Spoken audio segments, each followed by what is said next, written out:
हमारे इस YouTube channel के सेगमेंट फास्ट न्यूज में आप तमाम का इस्तकबाल है। इस वीडियो में आप देख सकते हैं कमेंटों में बहुत ज्यादा खबरें। तो आइए शुरू करते हैं वीडियो को और देखते हैं आज की ताजा तरीन खबरें। हम मजलिस से डरने वाले नहीं हैं, मरकजी वजीर दाखिला अमित शाह ने दिया बयान। मरकजी वजीर दाखिला अमित शाह ने कहा है कि बीजेपी मजलिस से डरने वाली पार्टी नहीं है। आइंदा इंतखाबात में बीजेपी तेलंगाना में भारी अक्सरियत से कामयाबी हासिल करते हुए हर साल 17 सितंबर को यौम आज़ादी तेलंगाना की तकरीब सरकारी सतह पर मनाएगी। निर्मल में बीजेपी के जलसे आम से खिताब करते हुए अमित शाह ने कहा है कि चंद्रशेखर राव हुकूमत मजलिस से खाइफ होकर 17 सितंबर की तकरीब मनाने से गुरेज कर रही है, लेकिन बीजेपी किसी से डरने वाली नहीं है। उन्होंने कहा कि अब तक रियासत में मजलिस की बैसाखी के साथ हुकूमतें चलती आ रही हैं, लेकिन साल 2023 में यह सिलसिला खत्म हो जाएगा। बीजेपी रियासत की 19 लोकसभा और 119 असेंबली हलकों में कामयाबी हासिल करते हुए इख्तिदार में आएगी। नागार्जुन सागर डैम के 10 दरवाजे खोल दिए गए। नलगुंडा के नागार्जुन सागर डैम के 10 दरवाजे खोल दिए गए हैं। डैम की मुकम्मल गुंजाइश 590 टीएमसी पानी है, जिसमें 579.70 टीएमसी पानी जमा हो गया है, जिसके बाईस ओहदेदारों ने डैम के 10 दरवाजे खोलकर 1,33,000 क्यूसेक पानी को छोड़ रहे हैं। खातून माओनवा की तेलंगाना के डीजीपी के सामने खुद सुपुर्दगी। तेलंगाना में खातून माओनवाज ने जुमे को रियासत के director general of police Mahinder Reddy के सामने खुद सुपुर्दगी की। माओनवाज जग्गिरी सम्मका उर्फ शारदा 18 साल की उम्र में साल 1994 में पीपुल्स वार पार्टी की तरफ रागिब हुई। वो महबूब नगर तेलंगाना के गंगाराम की रिहायशी थी। तेलंगाना हाईकोर्ट ने हैदराबाद की संगारेड्डी कॉलोनी में लड़की की इस्मत रेजी और कत्ल केस के मुलजिम राजू की खुदकुशी की अदालती तहकीकात का हुक्म दिया है। हाईकोर्ट ने इसकी तहकीकात वरंगल के 3rd मेट्रोपॉलिटन मजिस्ट्रेट के हवाले की है और हिदायत दी है कि तहकीकाती रिपोर्ट 4 हफ्तों के अंदर मोहरबंद लिफाफे में पेश की जाए। हाईकोर्ट में आज राजू की मौत पर सिविल राइट्स एसोसिएशन के सदर लक्ष्मण की जानिब से दायर दरख्वास्त की समाअत हुई। दरख्वास्त गुजार ने इल्जाम लगाया कि राजू को कत्ल किया गया है और उसे खुदकुशी के तौर पर पेश किया गया। ताहम एजे प्रसाद ने अदालत को बताया कि राजू ने खुदकुशी की है। जस्टिस सतीश चंद्र शर्मा तेलंगाना हाईकोर्ट के नए चीफ जस्टिस। सुप्रीम कोर्ट का आलियोजिम ने 2 तेलुगु रियासतों के हाईकोर्ट्स के लिए नए चीफ जस्टिस की सिफारिश की है। इसने इस सिलसिले में सदर रामनाथ कोविंद को सिफारिशात भेजी हैं। जस्टिस सतीश चंद्र शर्मा को तेलंगाना हाईकोर्ट का चीफ जस्टिस और जस्टिस प्रशांत कुमार मिश्रा को एपी हाईकोर्ट का चीफ जस्टिस मुकर्रर किया गया है। हालिया दिनों में सुप्रीम कोर्ट के नए जजेस की हैसियत से जस्टिस हेमा कोहली को तरक्की दी गई थी, जिन्होंने तेलंगाना हाईकोर्ट के चीफ जस्टिस की हैसियत से खिदमत अंजाम दी। इनकी जगह जस्टिस MS रामचंद्र राव उबूरी चीफ जस्टिस मुकर्रर किए गए थे। कॉलेजियम ने उबूरी चीफ जस्टिस की जगह जस्टिस सतीश चंद्र शर्मा को तेलंगाना हाईकोर्ट के मुस्तकिल चीफ जस्टिस के तौर पर तरक्की की सिफारिश की है। वजीर आजम नरेंद्र मोदी के यौम पैदाश के मौके पर राहुल गांधी ने पेश की मुबारकबाद। वजीर आजम नरेंद्र मोदी आज अपना 71वां यौम पैदाश मना रहे हैं। मुल्क भर के तमाम लीडरान इन्हें यौम पैदाश की मुबारकबाद पेश कर रहे हैं। इस मौके पर कांग्रेस के साबिक सदर राहुल गांधी ने भी वजीर आजम नरेंद्र मोदी को मुबारकबाद पेश की है। राहुल गांधी ने ट्विटर पर लिखा, happy birthday Modi ji. PM Modi की 71वीं सालगिरह आज। वजीर आजम नरेंद्र मोदी की सालगिरह श्रीनगर में भी मनाई जा रही है।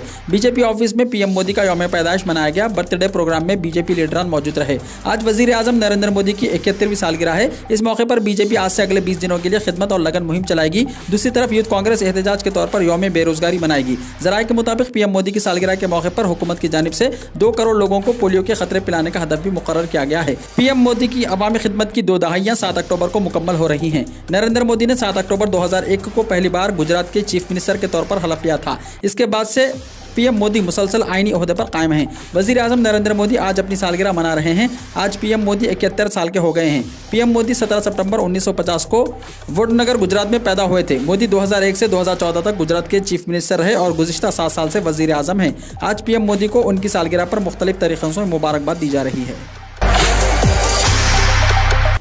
पीएम मोदी की यौम पैदाइश पर शिवसेना ने किया तंज, पूछा महंगाई कम करने वाला केक कब काटेंगे मोदी जी। वजीर आजम नरेंद्र मोदी का यौम पैदाइश आज बीजेपी लीडरान और कारकुनान पूरे मुल्क में जोश व खरोश के साथ मना रहे हैं।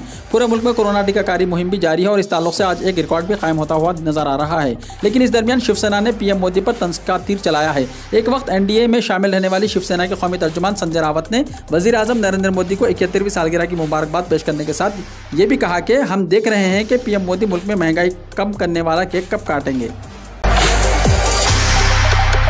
पीएम की सालगिरह पर कोविड वैक्सीनेशन का बना नया रिकॉर्ड। वजीर आजम नरेंद्र मोदी की सालगिरह के मौके पर जुमे को सिर्फ 9 घंटों में 2 करोड़ से ज्यादा लोगों को कोरोना वायरस के खिलाफ वैक्सीन लगाने का रिकॉर्ड कायम हुआ है।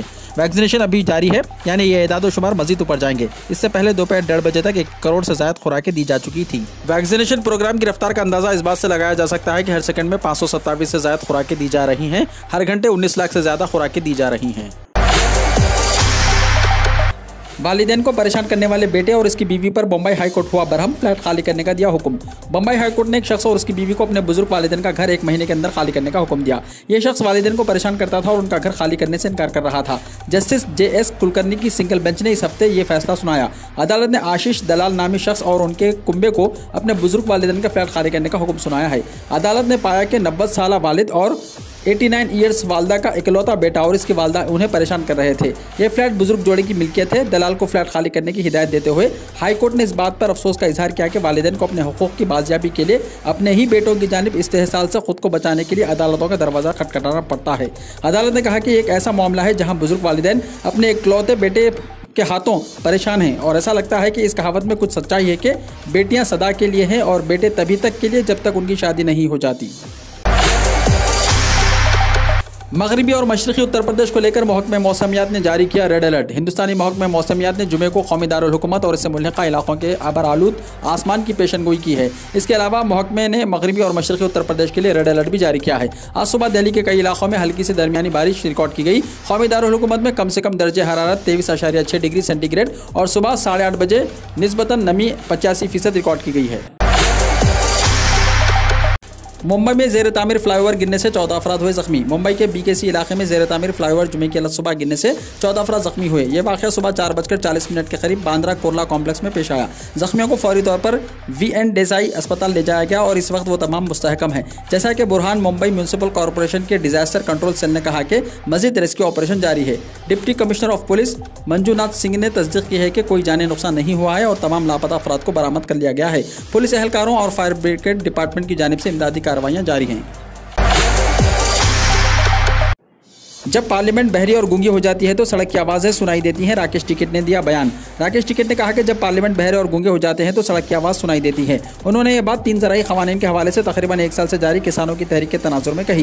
भारतीय किसान यूनियन के रहनुमा टिकैत ने कहा कि हम जो तहरीक कर रहे हैं वो दरअसल एक अवामी तहरीक है। नरेंद्र मोदी हुकूमत ने मंशूर में क्या कहा, मुख्तलिफ काम किए जा रहे हैं। किसान रहनुमा ने कहा कि हर कोई ज़मीन बेचने में मसरूफ़ है।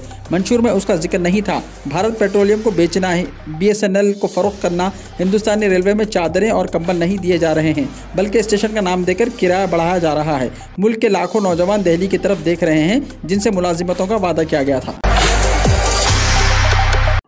प्राइम मिनिस्टर मोदी की सालगिरह के मौके पर कांग्रेस का एहतजाज। आज मना रही है बेरोजगारी दिवस। PM मोदी की सालगिरह 17 सितंबर को यूथ कांग्रेस जगह जगह हुकूमत की नाकामी के खिलाफ एहतजाज कर रही है। इस मौके पर कांग्रेस का एहतजाज हो रहा है। कांग्रेस आज बेरोजगारी दिवस मना रही है। MP यूथ कांग्रेस के इंचार्ज प्रयाग शर्मा ने कहा कि करोड़ों रोजगार देने का दावा करने वाली सरकार में करोड़ों यूथ बेरोजगार हुए। आजम खान के बेटे अब्दुल आजम की जेल से रिहाई का रास्ता हुआ साफ। वो किसी भी वक्त आ सकते हैं बाहर। अब्दुल आजम खान की रिहाई का रास्ता साफ हो गया है, जो तकरीबन 1.5 साल से अपने वालिद और रामपुर के रुकने पार्लियामेंट आजम खान के साथ सीतापुर जेल में बंद हैं। अब्दुल आजम अब सीतापुर जेल से किसी भी वक्त बाहर आ सकते हैं। दरहकीकत हाई कोर्ट से 2 पैदाइशी सर्टिफिकेट और सुप्रीम कोर्ट से 2 पैन कार्ड और पासपोर्ट के मामले में जमानत दी गई थी, लेकिन शर्त यह थी कि अब्दुल्ला को इसी वक्त रिहा किया जा सकता है जब मुद्दई का बयान अदालत में दर्ज हो। अब जबकि मुकदमे के मुद्दई के बयान रिकॉर्ड हो चुके हैं, अब अब्दुल्ला आजम की जेल से रिहाई के रास्ते भी खुल गए हैं। असली हीरो सोनू सूद के मकानात और दफातर पर तीसरे दिन भी इनकम टैक्स के धावे। लॉकडाउन और कोरोना वायरस की वबा के दौरान परेशान हाल अफराद की दिल खोलकर मदद करते हुए असली हीरो के तौर पर मुल्क भर में नाम कमाने वाले बॉलीवुड के मशहूर अदाकार सोनू सूद के असातों पर ID की तलाश जारी है। इनकम टैक्स के अफसरान मुसलसल तीसरे दिन उनकी रिहाइशगाह पहुंचे और उनकी माली लेन देन का जायजा ले रहे हैं। 3 महीने काफ़ी अहम हैं। त्योहारों के जश्न में ना भूलें जिम्मेदारी, टीकाकारी है ज़रूरी, मरकज़ ने दिया बयान। त्योहारों के मौसम के पेश नज़र मरकजी हुकूमत ने एक मरतबा फिर कोरोना वैक्सीनेशन पर जोर दिया है। साथ ही सरकार ने त्योहारों के जश्न में जिम्मेदारी ना भूलने की हिदायत दी है। मरकजी हुकूमत की तरफ से वाज़ेह हिदायत दी गई है कि त्योहारों के दौरान मास्क लगाना ना भूलें और समाजी फासले के ज़वाबित पर ध्यान रखें। मरकजी हुकूमत की तरफ से मिजोरम में कोरोना की सूरत हाल को लेकर तशवीश जाहिर की गई है। ख्याल है कि मुल्क में गुज़िश्ता 11 हफ्तों से कोरोना पॉजिटिव रेट 3% से नीचे बनी हुई है।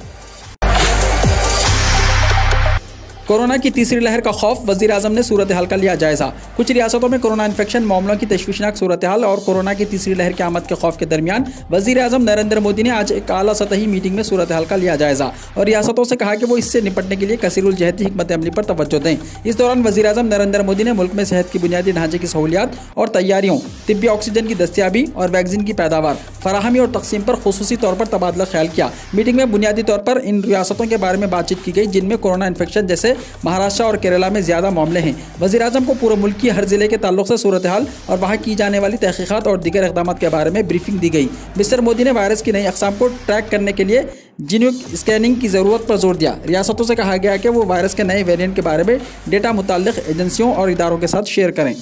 वज़ीर-ए-आज़म ने कोविड इमरजेंसी पैकेज 2 के तहत बच्चों के लिए अस्पतालों में बिस्तरों की गुंजाइश और दीगर सहूलियात में इजाफे के सूरत हाल का जायजा लिया। रियासतों को मशवरा दिया गया कि वो दही इलाकों में बुनियादी देखभाल और ब्लॉक सतह की सेहत के बुनियादी ढांचे को ज़रूरी सहूलियात से आरास्ता करें। रियासतों से कहा गया कि वो ज़िले सतह पर कोरोना और म्यूकस के इंतजाम में इस्तेमाल होने वाली अद्वियात के लिए बफर स्टॉक बरकरार रखें। दिलीप कुमार का ट्विटर अकाउंट बंद करने का फैसला। भारत के लेजेंडरी अदाकार यूसुफ खान अलमारूफ दिलीप कुमार का ऑफिशियल ट्विटर अकाउंट बंद करने का फैसला कर लिया गया। 7 जुलाई को दिलीप कुमार मुंबई के मुकामी अस्पताल में तवील अलालत के बाद इंतकाल कर गए थे। इनके इंतकाल के बाद उनकी अहलिया सायरा बानो भी बीमार हैं और गुज़िश्ता दिनों भी इनको अस्पताल में दाखिल कराया गया था। अब सायरा बानो ने दिलीप कुमार का ऑफिशियल ट्विटर अकाउंट बंद करने का फैसला किया है। दिलीप कुमार के ऑफिशियल ट्विटर अकाउंट पर इनके तर्जुमान फैसल फारूकी ने ट्वीट कराते हुए लिखा कि सायरा बानो की मुशावरत और सोच विचार के बाद फैसला किया है कि इनका ऑफिशियल ट्विटर अकाउंट बंद कर दिया जाएगा। ख्याल रहे कि दिलीप कुमार 1940 से 1960 की दिहाई में भारतीय सिनेमा पर छाए रहे। उन्होंने 65 से ज्यादा फिल्मों में काम किया। इनकी मशहूर फिल्मों में देवदास, संगदिल, अमर, आन, अंदाज, नया दौर, कर्मा और मुगल आजम शामिल हैं। पहली बार आमने सामने बात करेंगे मोदी और जो बाइडेन। वज़ीर-ए-आज़म नरेंद्र मोदी 24 और 25 सितंबर को अपने अमेरिकी दौरे के दौरान जो बाइडेन के साथ आमने सामने पहली बार 2 तरफा मीटिंग करेंगे और हिंदुस्तानी अमेरिका आलमी स्ट्रैटेजिक शराकतदारी को अफगानिस्तान और बहरिया हिंद खित्ते के मौजूदा सूरत हाल के पेश नज़र नई सिमत देने पर तबादला ख्याल करेंगे। मिस्टर मोदी अमेरिका, ऑस्ट्रेलिया और जापान के लीडरों के साथ क्वाड फ्रेमवर्क के पहली चोटी कॉन्फ्रेंस और अक़वाम मुत्तहिदा की जनरल सेक्रेटरी के 76वें सेशन में शिरकत करेंगे। ईरान में कोविड की 5वीं लहर, जॉनसन एंड जॉनसन वैक्सीन को मिली मंजूरी। ईरान हुकूमत ने मुल्क में कोरोना की 5वीं लहर के पेश नज़र अमेरिका की जॉनसन एंड जॉनसन की जानिब से तैयार कोविड-19 वैक्सीन को मंजूरी दे दी है। ईरान के सुप्रीम लीडर आयतुल्लाह अली ख़ामनेई की जानिब से अमेरिका और बरतानिया में तैयार टीकों की दरामद पर पाबंदी लगाने के 8 महीने के बाद ये ऐलान किया गया। ईरानी मीडिया ने खुर्दुनी और दवा इंतजामिया के सरबराह मोहम्मद रज़ा शाहनसाज के हवाले से अपनी रिपोर्ट में बताया कि जॉनसन एंड जॉनसन के सिंगल डोज को कोरोना वैक्सीन को मंजूरी दे दी गई है। वहीं रूस में तैयार single dose Sputnik light vaccine के इस्तेमाल को भी मंजूरी दे दी गई। ईरान में कोरोना वायरस के 53,78,408 केसेस दर्ज किए गए हैं। वहीं इस वबा से अब तक 1,16,072 अफराद की मौत हो चुकी है। ब्राज़ील में कोरोना का कहर है जारी, 34,000 से ज़्यादा नए केसेस। ब्राज़ील में गुज़िश्ता 24 घंटों में कोरोना के 34,407 नए केसेस सामने आए हैं और 643 मजीद मरीजों की मौत हो गई है। ब्राज़ील की वजारत सेहत के मुताबिक नए केसेस के साथ कोरोना मुतासरीन की तादाद शुमार बढ़कर 2,10,69,017 हो गए हैं। वहीं इस बीमारी से मरने वालों की तादाद 5,79,240 हो गई है। मुल्क में अब तक 2.17 करोड़ अफराद कोरोना से नजात पा चुके हैं। ब्राज़ील कोरोना से हुए अमवात के मामले में अमेरिका के बाद दूसरे और कुल मुतासरा की एदाद शुमार के मुताबिक अमेरिका और हिंदुस्तान के बाद तीसरे मुकाम पर है। दुबई पुलिस के कोविड-19 का सुराख लगाने वाले जासूस कुत्ते। मुत्तहिदा अरब अमारात में पुलिस कोरोना वायरस से मुतासर अफराद की निशानदही के लिए जासूसी कुत्तों का कामयाबी के साथ इस्तेमाल कर रही है। पुलिस के इस वक्त 38 जासूसी कुत्ते हवाई अड्डों पर काम कर रहे हैं और वो मुतासर अफराद की शनाख्त 98.2% कामयाबी की शरह से कर सकते हैं। UAE में आधे से ज़्यादा रिहायशी दिल के आर्जे में हो रहे हैं मुब्तला, सर्वे में हुआ इंकिशाफ। मुत्तहिदा अरब अमारात में एक नई तहकीक के मुताबिक आधे से ज़्यादा मकीन अपनी ज़िंदगी के दौरान में दिल की बीमारियों से किसी न किसी तरह मुतासिर होते हैं। मुत्तहिदा अरब अमारात में मुकीम 1000 से ज़्यादा अफराद से एक सर्वे में उनके क़ल्ब को दरपेश मसाइल के बारे में पूछा गया है। इसमें इंकिशाफ हुआ है कि 55% जवाब दहिंदगान दिल की बीमारी से बराह रास्त मुतासिर हुए हैं। उनमें 12% में खुद क़ल्ब की बीमारी की तशख़ीस हुई है और 53% में इनके साथ किसी करीबी दोस्त या ख़ानदान के किसी फ़र्द में दिल की बीमारी की तशख़ीस हुई है। वीडियो को लाइक शेयर कीजिए और हमारे इस YouTube चैनल को सब्सक्राइब करते हुए इसके बेल आइकॉन को भी प्रेस कर लीजिए ताकि ऐसी ही ताज़ा तरीन खबरें आइंदा भी आपको मिलती रहे।